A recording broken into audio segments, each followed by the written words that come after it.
Yahoo Dimancha, donc aujourd'hui je te retrouve avec l'extrême plaisir pour une nouvelle vidéo sur la chaîne. Je sais, on n'est pas sur le bon fond, mais un petit peu flemme. Donc aujourd'hui je te retrouve pour te faire une petite vidéo, un petit peu story time de plusieurs petits points, mais surtout en fait on va tourner autour des thèmes des abonnés et de la relation que j'ai pu avoir avec certains. Donc les abonnés c'est un peu comme les amis dans la vie, ça vient, ça part, c'est là depuis le départ, ça te soutient depuis toujours, il y en a qui te soutiennent mais après te font des coups de pute, etc. etc. Ça c'est la norme. Mais j'avais envie de te raconter quelques histoires assez farfelues que j'ai pu avoir et des histoires aussi très mignonnes et donc je voulais t'en parler et te raconter. On va commencer par le début. Je commence donc YouTube en avril 2014 et une semaine après je poste une vidéo. Une abonnée du nom de Zoé débarque du coup dans mes commentaires.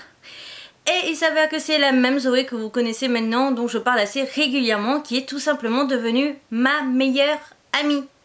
Voilà, comme quoi on peut être ami avec ses abonnés et comme quoi on peut même devenir même meilleur ami. Donc Zoé est une personne que j'ai vraiment tout de suite appréciée. Ce qui était drôle en fait et ce qui a été facile au niveau de la discussion, c'est que Zoé en fait était enceinte et donc du coup bah, elle travaillait pas à cette époque et donc ça a permis qu'elle était dispo H24 pour discuter et comme je commençais YouTube je n'avais pas non plus des tonnes d'abonnés donc je pouvais encore mieux discuter avec elle. Parce que là actuellement maintenant on est quand même sur des fois des journées où je discute vite fait un peu à droite à gauche jusqu'à 30 à 40 personnes et des fois c'est un petit peu compliqué de me rappeler qui m'a dit quoi. Donc s'il y a des moments où je vous pose une question pour être sûr de me dire c'est toi qui es le passionné de photos et que tu m'engueules, je suis désolée mais je ne peux pas me rappeler de qui aime quoi, surtout que des fois il y a des abonnés où ils reviennent une fois par semaine, il y a des abonnés qui je discute par exemple pendant plusieurs jours d'affilée, ils disparaissent pendant un mois, ils reviennent plusieurs jours d'affilée, ils redisparaissent pendant 2 mois, etc. Là je pense qu'il y en a une qui est en train de se sentir visée et ce n'est pas dit en méchant. Et puis il y a aussi ceux qui ont eu un comportement quand même assez bizarre et ça c'est surtout ce dont je voulais te parler. Donc je sais pas si tu te rappelles mais il y a très longtemps j'avais aussi une autre chaîne secondaire entre parenthèses, une chaîne qui était beaucoup moins connue que je ne en fait je ne disais pas vraiment l'existence etc. C'était plus pour les on va dire les ce que j'appelais les panchas de l'ombre, ceux qui étaient au courant un peu de tout, ceux qui savaient tout, qui avaient droit à plus d'informations que les abonnés standards etc. Et en fait j'ai eu un abonné qui me dit, qui me parle vite fait pendant 2-3 jours en m'expliquant donc que bah, il a adoré ce que je fais au niveau de YouTube, il apprécie ma personnalité etc. Et je crois que en moins d'un mois la personne me demande du coup pour avoir mon adresse. C'était donc l'adresse postale qui était la boîte postale que j'avais à l'époque, mais je lui donne donc l'adresse pour m'envoyer un courrier. Donc je reçois une peluche qui est donc une peluche de Dumbo de Disney. Tout simplement parce que c'est son personnage préféré et cette personne souhaitait m'en offrir un. Et il vient du Disney Store. Seulement cet abonné, juste après me l'avoir offert, a totalement disparu. Et le colis venait directement de Disney Store. C'est pas la personne qui a acheté et qui après me l'a envoyé. Mais c'était quand même assez particulier. Et récemment j'avais surtout envie de t'en parler parce que je trouve que ça peut être aussi très intéressant à savoir que déjà, bon, aussi je tenais à en parler, c'est que faites gaffe en tant qu'abonné parce que vous pouvez des fois créer une pression sur la personne qui est de l'autre côté et sans vraiment vous en rendre compte ou sans forcément le vouloir, mais des fois vous pouvez créer une pression au niveau d'une personne, au niveau du travail, etc. Car il s'est avéré, et ça j'en avais fait une vidéo mais je crois qu'elle a été supprimée entre temps, mais il y avait eu une fois où je postais donc tous les jours et un jour une de mes vidéos a eu je crois dans les 35 minutes de retard etc. Et j'avais carrément eu un message de j'espère que tu vas crever ou un truc dans le genre parce que ma vidéo avait du retard. Oui, tu as bien entendu. Il y a ceux aussi qui disent, parce qu'ils ne suivent qu'une seule de tes chaînes, qui te disent du coup que tu ne fais pas assez, que tu ne travailles pas assez pour eux. Et que tu ne travailles pas assez, oui, vraiment, pour eux. Parce que tu leur dois des choses et que tu dois travailler pour eux, pour leur faire du contenu, que je me devais donc, par exemple, de faire plus de vidéos YouTube sur une de mes chaînes, parce qu'il n'y en avait pas assez, soi-disant, d'après cette personne. Et que je me devais en fait de tester des choses pour lui faire du contenu, pour qu'il puisse avoir des avis de produits, de marques, etc. Oui. Ah ouais, j'ai bien eu ça. J'ai eu bien entendu droit à tout ce qui était petit rageux qui pensent qu'en m'insultant parce que j'ai des problèmes style dépression, harcèlement scolaire, etc. que ça va me faire quelque chose. Qui pensent aussi que me harceler parce que justement je ne réponds pas à leurs messages, je suis du coup un connard. Ceux qui t'envoient une centaine de messages dans la nuit et que ils t'engueulent parce que toi en fait quand tu ouvres les messages, tu fais que répondre en fait à leurs messages, mais tu oublies par exemple de dire bonjour. Oui, j'y ai eu droit aussi à ça. Il y a aussi les abonnés qui ont besoin de se confier, mais il y a aussi ceux qui oublient quand même qu'il y a une certaine limite à ne pas franchir, ou qui ne font pas attention tout simplement que tu peux avoir des difficultés à lire ou entendre certains sujets et qui te prennent vraiment pour leur psy. Et donc en mode, bah c'est normal en fait de tout te balancer. Alors oui, je dis toujours, je suis là si vous avez besoin de parler, mais je ne suis pas non plus un psy, je n'ai aucun diplôme et je ne suis pas qualifiée à tout. Je peux être là pour vous écouter quand vous avez besoin que quelqu'un écoute sans vous juger, etc. À pouvoir lâcher prise, hurler d'une certaine façon, mais je reste un humain et pas un psychologue ou psychiatre. Parce que ça aussi, il y en a qui sont passés par moi pour me demander quel genre de médicaments ils devraient prendre. Oui, on m'a clairement expliqué, voilà, Ibi, j'ai des problèmes avec ça, j'ai ça et ça comme trauma, machin, quel médicament je dois prendre. Je ne suis pas psychiatre, je ne peux donc pas te prescrire des médicaments. Et je ne peux pas te conseiller. Après me demander, Ibi, quels sont les médicaments que tu as pris, parce que là je suis en train de prendre des médicaments pour une dépression ou pour autre chose, et j'aimerais savoir, parce que je sais que tu as eu plein de médicaments que tu as testés au cours de ta vie, et que bah, vous l'avez su par exemple sur les années 2020, un truc comme ça, ou 2019, je crois que c'était plus en 2020, j'ai eu un test de médicaments qui a été totalement foireux. Donc ça oui, mais de là à me prendre pour un psychiatre qui peut limite te faire une ordonnance, non. Et on va parler de type d'abonnés assez récents, et en fait il y a eu un qui a popé en début avril. C'est un abonné qui se présente à moi en me disant voilà j'aime tes vidéos etc. et j'aurais besoin de me confier. Je lui dis bah écoute pas de soucis, je t'écoute, dis-moi ce que tu as raconté et je serai là pour, voilà en gros comme soutien. Et cette personne commence à me raconter absolument toute sa vie. Mais attention, jour par jour. Avec plus de 30 messages en une journée. Et finit par, en un mois, t'avoir raconté juste ses 12 ans. Premières années. La personne a la quarantaine actuellement, je crois, ou plus. Et tu finis par lui expliquer, lui dire, écoute, c'est bien mignon, mais je peux rien faire en fait pour t'aider. Et là, c'est du travail purement de psychologue. Je ne suis pas psychologue, je ne sais pas quoi répondre à tes messages. Les seules réponses que je mettais, c'était limite l'emoji du pat-pat sur la tête. Et c'est tout. Et le problème qui s'est avéré avec cet abonné, de toute façon je ne cite pas de nom ni de genre, donc voilà. Et puis à un moment donné aussi les gens complètement fous, il faut savoir en parler, parce que c'est dangereux finalement internet. Cette personne a fini par me dire qu'elle était amoureuse de moi, mais qu'en plus elle envisageait de déménager pour vivre avec moi. Sachant que je lui ai bien précisé que j'étais aro et S. Donc aromantique, ne ressent pas l'amour, et S, ne ressent pas l'envie charnelle. Voilà.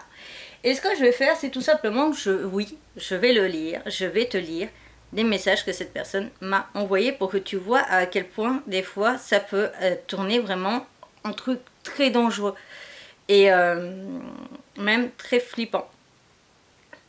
Parce que je tiens à préciser aussi que cette personne a tout simplement je lui ai dit du coup bah non, en fait tu ne m'intéresses pas, non tu ne vas pas déménager pour vivre avec moi, etc. Et cette personne a été jusqu'à recréer un compte changeant son genre et commençant à me raconter encore une fois soi-disant sa vie en modifiant quelques points pour pas que je reconnaisse, sauf que la façon d'écrire les messages était les mêmes et que la façon d'aborder les choses était totalement similaire. Le problème est que du coup bah, je t'ai déjà bloqué, je t'ai expliqué le problème, je t'ai expliqué les choses, je t'ai bloqué. Ne va pas recréer un compte, refaire ton truc et à nouveau me dire être tombé amoureux de moi avec nos discussions, etc. Alors oui, je sais qu'on peut tomber amoureux de son psychiatre, etc. pensant que du coup cette personne est notre héros, mais quand même.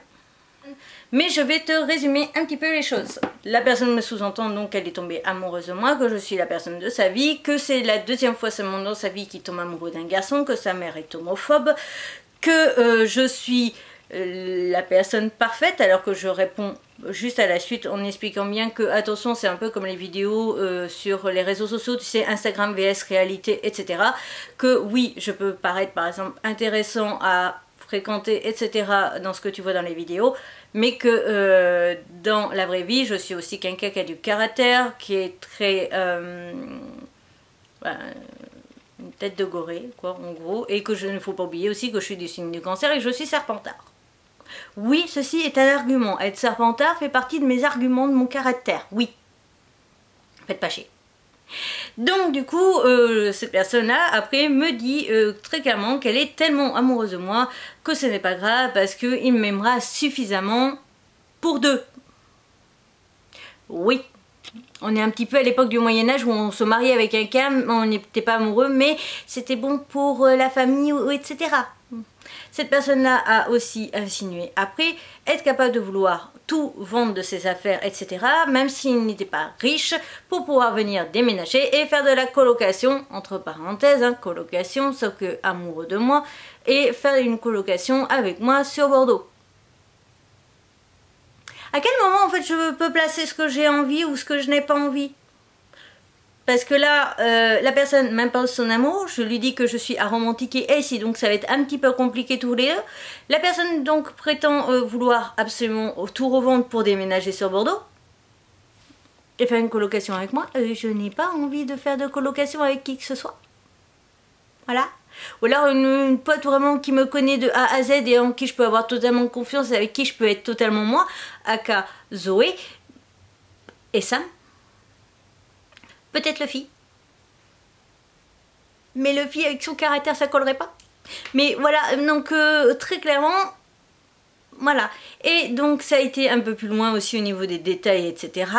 Et dire oui mais je serais capable, voilà, de plein de choses pour te montrer, te prouver mon amour. Et tu verras que même si tu ne m'aimes pas, mes sentiments pour toi suffiront à te rendre heureux, etc. Oui, bien sûr. Donc je finis par expliquer que non, elle restait d'abord courtois, poli, etc. Puis finalement je commence à devenir un petit peu plus agressif parce que cette personne ne veut pas comprendre et je finis par lui dire écoute, là on va arrêter ici, je te bloque, fin de l'histoire, faire de la partie en fait de jeu. Non. 2 semaines plus tard quasiment cette personne recrée un compte avec, en changeant son genre, en modifiant un petit peu son histoire et en me racontant à nouveau son histoire. Donc, on passe plus sur d'autres choses, d'autres points peut-être qu'éventuellement ces personnes n'auraient pas raconté avant. Et que donc, cette personne recommence à me dire être tombée amoureuse de moi. On reste toujours sur le même problème que je suis aromantique et ace. Ou pas. Voilà. Alors, juste quand même, je vais te lire quelques petits trucs. On va partir sur le deuxième. Donc, la deuxième personnalité. Juste pour que tu comprennes, en fait, donc, le problème.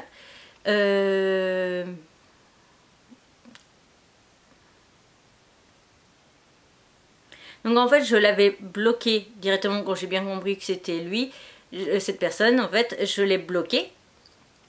Et donc la personne m'a recontacté via une note de mes comptes Instagram en disant mais tu m'as bloqué sur Ibi Otaku, j'arrive plus à te communiquer, donc du coup je t'envoie un message sur Ibi World. Oui. Et donc dans le message il y avait une explication de vouloir faire une coloc avec moi. Je mets donc mais du coup explique-moi ton histoire de coloc, je n'ai pas trop compris ton message, tu pars trop, enfin il était parti aussi trop à côté. Donc sa réponse est que de Bordeaux me plaît grâce à tes vidéos. Et pauvres 2-3 petites vidéos je pense sur Bordeaux. Et encore. Parce que donc ça date du... attends, le screen date de quelle date? Le screen date du 24 mai 2023.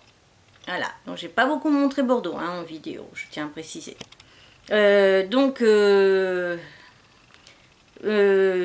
Bordeaux me plaît grâce à tes vidéos car il y a de belles boutiques manga et figurines.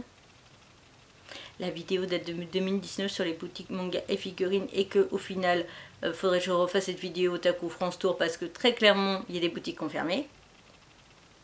Et de beaux lieux pour manger. Bien sûr je suis prêt à payer environ 150 à 280 € de loyer ainsi qu'un supplément pour la fibre, l'eau et l'électricité. À l'hôtel, j'en aurai pour environ 500 à 690 € par mois, pour environ 12 jours seulement. Bien sûr, je peux m'occuper du ménage car je suis nulle en cuisine, sortir les poubelles, je me débrouille un peu avec la paperasse, smartphone, ordinateur et faire les courses, etc. Moi qui réponds, oui, mais je ne te connais pas, je vais pas faire une coloc avec toi, je sais pas si tu te rends compte du problème. Tu pars dans des délires seul, je ne te connais pas et je ne suis pas ton ami, tu crois vraiment que je vais accepter? Tu sais même pas mon âge, réfléchis un peu, tu aimes Bordeaux via mes vidéos, j'ai presque jamais montré la ville car raconte pas n'importe quoi. Tu veux en plus réveille-toi, je viens de prendre un appartement, c'est pas pour changer et évite de me prendre pour un con, je sais que tu es, le nom du coup qu'il a utilisé pour son premier compte. Justement, je voudrais devenir ton ami et je me fous de ton âge, je veux seulement que tu me laisses une chance de te prouver que je suis quelqu'un de bien, même si je suis maladroit avec les autres. J'ai compris. Alors que je lui avais dit d'arrêter ces conneries. J'ai compris. Alors je vais arrêter de t'envoyer des messages. Je vais aussi me désabonner de tes chaînes YouTube car je vais encore plus sombrer dans la dépression. Et tous ceux et celles avec qui je pourrais devenir amie ne font que me rejeter. Tu es vraiment dans les extrêmes. Et désolé, mais on ne peut pas forcer des gens à être nos amis. Voilà, tu ne peux pas me forcer, même si tu as envie d'être mon ami, que je sois ton ami. Il y a des abonnés auxquels je pense, et je pense qu'ils se reconnaîtront, et je l'ai déjà mis, d'ailleurs fait passer aussi en coup de gueule, il y a des abonnés qui sont persuadés qu'on est amis, alors que je réponds de façon platonique à leurs messages depuis des mois et des mois, voire presque un an. On n'est pas amis, je ne te considérerai jamais comme mon ami et c'est comme ça. S'il y a des fois des feelings, ça passe ou ça passe pas. Et moi très rapidement je sais si une personne va m'intéresser potentiellement pour être amie ou si j'en ai strictement rien à foutre. Voilà. Je passe pour un gros connard et je m'en fous. Oui, mais mes émotions font le grand 8 et je sais très bien qu'on peut pas forcer les gens à être nos amis. Mais moi, je n'ai jamais eu d'amis. Et tout, putain ma vie est nulle, je n'arrêterai pas de demander pourquoi je suis venue au monde. Et si ce n'est que pour souffrir et rester un vieux garçon avec ma mère jusqu'à ce qu'elle en ait marre et que je finisse par quitter le foyer. Alors j'ai mis menacer les gens de te suicider, n'est pas comme ça que ça marche. La vie en fait, et en plus tu as recommencé, je sais très bien que tu es la personne. Bref, j'en ai marre de perdre du temps et fais ce que tu veux, cela ne me concerne pas. Voilà, voilà. Bref, tout ça était juste pour vous mettre en courant de qu'est-ce qui peut se passer des fois en off et des choses que vous ne voyez pas ce genre de personnes-là existe et assez présent et j'ai au moins 2 abonnés dingues par an. Je n'ai, enfin voilà, après c'est des trucs que je ne retiens plus parce que je les dégage de mon cerveau, je n'en ai pas besoin. Mais voilà, c'était juste un petit peu vous mettre au courant, vous montrer un petit peu ce que les abonnés peuvent être capables de faire. Certains peuvent même aller très loin au niveau justement de leur agissement. Je sais que j'ai eu un abonné qui avait compris que j'étais dans une ville. Il habitait à 1h30 quasiment de la ville où j'étais. Alors, à savoir aussi un petit détail. Je vous le dis comme ça, moi, vous réfléchirez un petit peu plus. Il faut savoir en fait que quand je pars en vacances et que je pose des photos, je les poste toujours en décalé. C'est-à-dire que, par exemple, une photo du resto, quand je poste la photo du resto, où je dis du coup à quel lieu je suis, je la poste pas pendant que je suis dans le resto. Je la poste quand je suis partie du resto. Quand je poste par exemple une photo, allez, là je reprends par exemple ma journée du samedi, si je dis pas de bêtises, au musée Grévin, enfin à Paris. J'ai pris une photo du musée Grévin, j'ai posté les photos une fois que j'avais terminé le musée Grévin. Etc. etc. En fait, on va dire que même ça peut... Alors, soit je suis sortie et je suis par exemple déjà dans le bus ou un truc comme ça, soit même je suis déjà au lieu suivant. Donc on va dire sur une journée, repas du midi, activité 1, activité 2. Une fois que j'ai fini le resto, soit je suis dans le bus en direction de l'étape 2, soit je suis arrivée à l'étape 2 et je te poste une photo du resto, etc. etc. Et ça c'est tout le temps, même quand je, par exemple, bubble tea ou quoi que ce soit, je poste pas une photo de moi avec mon bubble tea et quand je suis devant le bubble tea. Je suis déjà plus loin. Voilà. Mais une personne avait réussi à savoir du coup, à comprendre, parce que voilà, je cache pas non plus quand je pars en vacances ou quoi. Et ben j'ai un abonné qui avait compris dans quelle ville j'étais et a retourné tout simplement presque toute la ville en marchant comme un taré et est tombé sur moi par pur hasard parce que j'étais rentrée dans une boutique et que la personne était rentrée aussi dans la même boutique. Le seul problème, c'est que cette personne m'a bien expliqué qu'en fait elle avait retourné la ville pour me voir. Ce n'est pas normal comme comportement. Surtout qu'on n'a jamais communiqué ensemble. Encore, tu sais par exemple, bah voilà, là, en juin je suis allée à Paris, bah tu sais que je suis à Paris, ah Ibi, voilà, est-ce que dans ton planning tu vas près de Tatata qui est ma zone ou pas, est-ce que, voilà, tout simplement. Il y a eu une fois un abonné, je me suis sentie con parce que j'avais très envie de le rencontrer et que en fait j'ai posté une fois l'activité finie que j'étais là et que en fait cette personne aurait pu faire une pause, demander une pause, sa pause et venir me passer un petit bonjour et ça aurait été juste en fait, et je connais cet abonné, j'ai confiance et je sais que ça aurait été juste me passer un petit, faire un petit coucou, voilà, papoter 5 minutes et repartir et sans grand danger. De toute façon déjà quand je pars en vacances je pars au moins au minimum avec ma mère. C'est pas elle la plus dangereuse et la plus machin, mais s'il faut défendre son gosse, elle défendra quand même son gosse. Mais c'est ça que je veux dire. Il faut faire vraiment attention à ce que vous faites en tant qu'abonné et à ne pas dépasser certaines limites. Là est le problème. Parce que même si on est, alors si on est amis vraiment, ou je te considère comme un ami, c'est pas pareil. Mais même si on discute beaucoup, vous restez quand même beaucoup, la plupart du temps, des étrangers pour moi. Et il y a des situations qui sont des fois un petit peu flippantes ou angoissantes ou bizarres. Je veux dire que rien que l'abonné, et ça je l'avais déjà dit dans ma vidéo où j'expliquais du coup la Japan Expo de l'an dernier du coup en tant que staff de Crunchyroll, j'ai un abonné qui s'est pointé devant moi, il me fait Teibi Otaku et nanana, il me serre la main, il me dit voilà c'est génial ce que tu fais, bravo nanana, et il se barre. Oui, non, je dois réagir comment? Je sais pas, enfin la personne, j'ai même pas eu le temps vraiment de réagir, je ne sais même pas qui c'est, je ne sais même pas son nom sur les réseaux sociaux et tu te retrouves sur un truc assez flippant en fait, voilà. Et puis il y a des fois des lieux où c'est pas vraiment le lieu. Sortie de toilette, par exemple. Surtout que moi souvent, il y a certains lieux sur Bordeaux, certaines potes pourraient vous le confirmer, je n'ai aucune...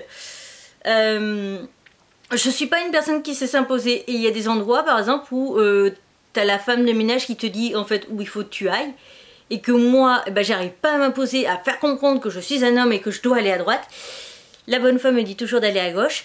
Je n'arrive toujours pas à m'imposer. Et donc quand je ressors des WC de femmes, alors que j'ai une apparence ce jour-là assez masculine, oui, pas comme ça, tu sors des chiottes, des filles, parce que t'as pas réussi à t'imposer et que t'as l'abonné qui l'a... Ah, salut Ibi Voilà. Bref, toujours est-il, voilà, c'était vraiment une petite vidéo simple, sans prise de tête, mais je voulais quand même vous montrer un petit peu ce qu'on peut vivre dans la vie de tous les jours, ce qui peut être assez flippant. Voilà. Après, il y a eu des gens super sympas, comme au tout début de ma chaîne, je crois que ça devait être en 2015, où j'avais commencé mon parcours, en tout cas c'est l'année où j'ai commencé mon parcours pour la perte de poids, et que j'avais eu un papa qui était passé en voiture, dans la même rue que moi, donc lui en voiture, moi en piéton. Il y avait un feu rouge, le feu venait de passer à rouge, donc il s'arrête, et il me dit, mais t'es pas Ibi Otaku, enfin voilà le machin, je lui ai fait si. Il sort de la voiture, il demande si on peut faire une photo ensemble, parce que justement sa fille, je crois, je sais plus si c'était une fille ou un garçon, mais je crois que c'était sa fille, suivait mes vidéos, et donc on a fait une vidéo ensemble et tout ça. Ça c'est pas flippant. Quoique c'est très bizarre, surtout quand t'es tout début youtubeur et que t'as pas beaucoup d'abonnés, parce que ça fait à peine un an que t'es sur YouTube. Voilà. Mais c'est drôle et c'est mignon, et puis ça reste à vie. Mais voilà, il faut vraiment faire attention à ça. Et puis c'est pareil, par exemple, quand on change de couleur de cheveux. On le fait pour nous, on le fait pas pour vous. Donc en fait, votre avis, s'il est positif, ok. Mais nous dire par exemple, c'était mieux telle couleur ou quoi, bah si on a changé, c'est que ça nous plaît. Et en fait, avoir beaucoup par exemple de personnes qui te disent, soit te disent par exemple que ta couleur de cheveux elle est moche ou quoi que ce soit, parce qu'ils donnent leur avis, ça peut te blesser. C'est pareil quand une personne perd du poids ou prend du poids, évitez de juger, de faire une remarque sur le physique d'une personne grande ou petite, etc. Parce que vous savez pas ce que cette personne vit. Voilà, je suis un peu partie en cacahuète, mais j'avais envie un peu de parler de tout ça. Bref, cette vidéo est donc terminée, j'espère quand même qu'elle t'aura plu. Je sais pas dire plus. Je pense par contre que je ferai peut-être des vidéos story time, par exemple de petites aventures qui m'arrivent des fois dans les bus ou les transports en commun, ça peut être drôle. Mais je pense principalement que je les mettrai sur TikTok, parce que j'ai un TikTok maintenant un petit peu... storytime, vie privée, tout ce qui est mes traumas, etc., dépression, tu sais, tout ça, bipolarité et autres troubles, et qui va aussi peut-être me servir un petit peu de vlog, même si j'envisage aussi à faire un peu de vlog ici, et ça sera un format un petit peu différent, je pense. Enfin, c'est encore à réfléchir cette histoire de vlog, mais en tout cas sur TikTok, le compte en question dans lequel je parle, oui. Ici, à voir. Je vais faire des tests prochainement et on verra bien. Voilà, je t'en reparle prochainement, promis. Je sais plus comment finir cette vidéo. T'as tous les trucs autour, t'as l'habitude. Bye!